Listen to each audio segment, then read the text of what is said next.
Hi, welcome to the Cafe of Dreams, Life Made to Order, where we're serving up the life you would love and all the personal and financial success that goes with it. Hi, my name's Lynn Kitchen, your host, but I'm no ordinary chef, and this is no ordinary cafe. This is the Cafe of Dreams, where making the impossible possible for you is what we do. So what would you love to order from the menu of life? You see, I built this place to help launch you and your dreams forward. I believe we can have it all: power, success, wealth, freedom, and fun. I call it personal sovereignty. So today I have a question for you. The question is, what do your menu choices say about your money mind? What do your menu choices say about your money mind? For example, when you go to a restaurant, do you choose from the menu based on price or based on desire? Are you living the money may I life?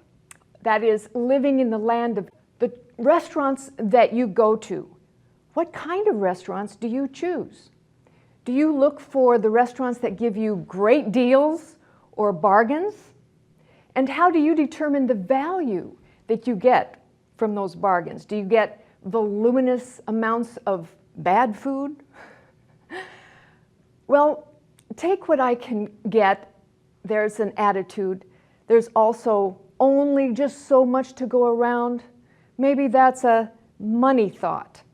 Or do you choose a restaurant for the ambiance and the elegance and the reputation and the promise of an elevated mood, the feeling of being privileged, and knowing that you can afford what you want? And do you order what you want? Or do you order just the cheapest thing? Or how about the most expensive thing on the menu? Those are just a few examples of how your choices reflect how you feel and think about yourself. Just as your menu can reflect your money mind, so too can the money choices that you make in life reflect your overall life. You've heard the saying, you are what you eat. You know, like a big donut habit, you're going to have donut thighs. Well, your thinking determines actually the kind of restaurant you hang out in. That is, the kind of life that you're creating. So I like to say, you are where you eat. If you're thinking the thoughts of anger, resentment, and blame, guess where you are? You're in the victim diner. And you've created that for yourself. So what's on the menu there in the victim diner? Well, you're ordering from a bitter tasting menu. All the food there is bitter. You might be getting a lot of it because every entree comes with two big side dishes of panic and drama.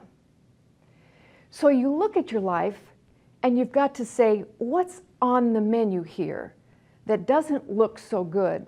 It doesn't taste good. So look around you and you find out that this place is crowded. It's like everybody is okay with their lives being primarily lived in anger. And there's a lot of hidden anger too, by the way. You know, the kind of hidden anger that's like a slow boiling pot of resentment that's just seething away on the back burner, where you feel like there's poor me. You know, I pity the poor waiter or waitress that happens to be putting a fork and knife down a little bit crookedly on your plate, because you might rip them a new apron, kind of like road rage, except we call it fork rage. And you go around grumbling, oh yeah, well, fork you, fork all of you. Yep. So calm down. You're in the victim diner. You've got to realize where you are. How did you get there? Well, it's kind of like being in a prison of your own making, because your thinking takes you there. Well, we have to use the word reflect again, because where you find yourself eating is a reflection of your own thinking. In other words, it's a reflective reality. I call it the theory of reflective creation. How do you like that? The theory of collective reflective creation.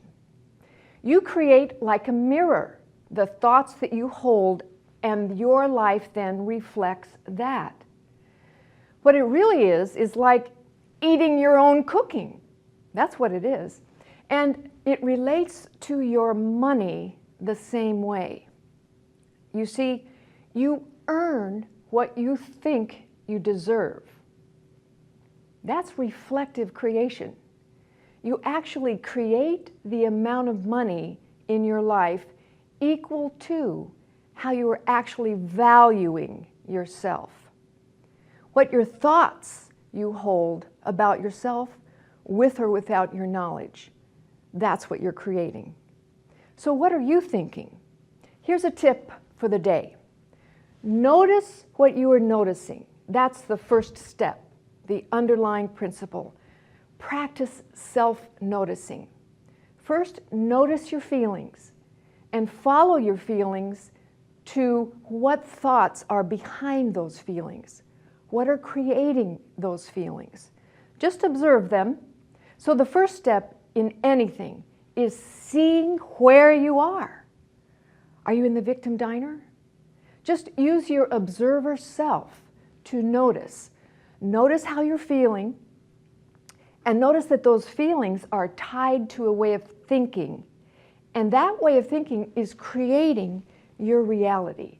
It becomes your day. So here's how the theory of reflective creation works. Let's say you're starting out in the morning, you're feeling good.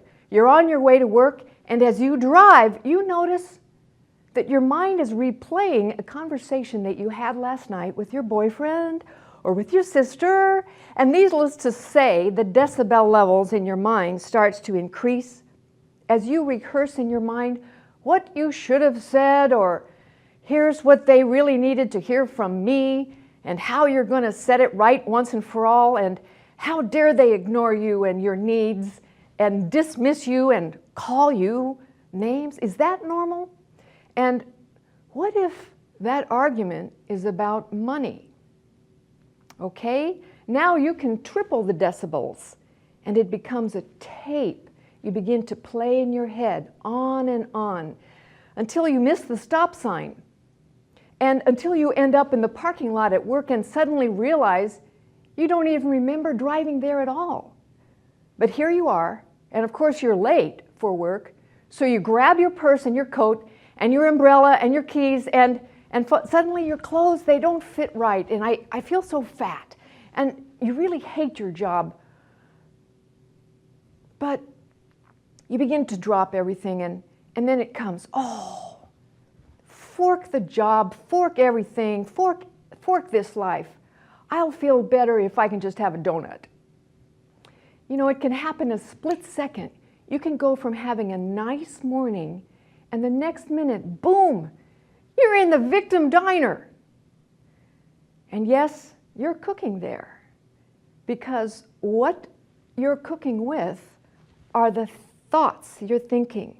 You're brooding, and you're actually really enjoying cooking up a pot of anger, jealousy, rage, self-pity, and resentment, and maybe even blame. And oh yes, you can't deny it. Those are your favorite ingredients for the moment. And you're using them. And you're cooking with abandon.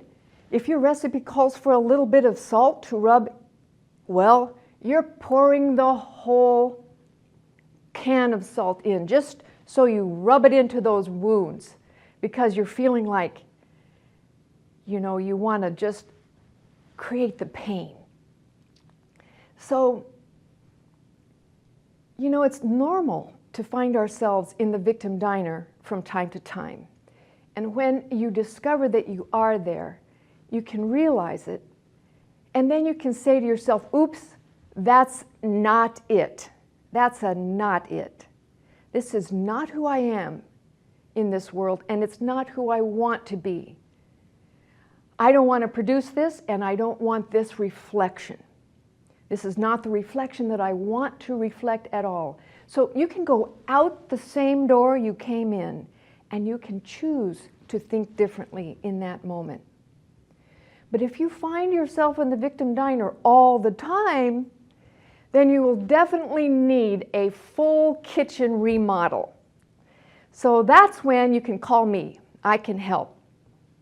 So now we started out talking about your money menu today. So this applies here too.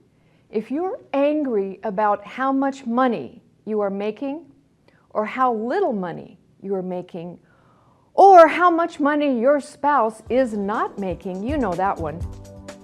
Yes, you are building up what I call money resentment and money blame. Then that's another reason you might need a kitchen remodel. So that's when you need to call me. I can help you. So if you liked this video, if it brought up some juicy questions for you or some comments, please go to the comments section and tell me. And if you like to talk about these things in a fun way, because if we can all laugh at ourselves, we can feel better and we can change our thoughts more quickly. So thanks for being here at the Cafe of Dreams. We'll see you next week.